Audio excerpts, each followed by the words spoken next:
বলি একটা কথা বলি, একদম মনের কান দিয়ে শুনবেন। জান্নাতে যাওয়া সবার স্বপ্ন।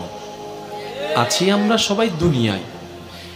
ঠান্ডা মাথায় ভেবে দেখলে দেখবেন এই দুনিয়া এবং জান্নাতের মাঝখানে কিন্তু দুইটা স্টেশন আছে, একটার নাম কবর, একটার নাম হাসর। কবরটা কিরকম? আমাদের দুশমনরা না, আপন জনেরাই কিন্তু খনন করবে, আপন জনেরাই কিন্তু লাশটা রাখবে, আবার আপন জনেরাই কিন্তু ওই দেহটার উপরে বাঁশ বিছিয়ে মাটি চাপা দিবে, চতুর্দিক থেকে অন্ধকার করে ফেলবে। মনে রাখবেন, কবর আলোকিত হয় ঈমানের আলোয়, সুবহানাল্লাহ।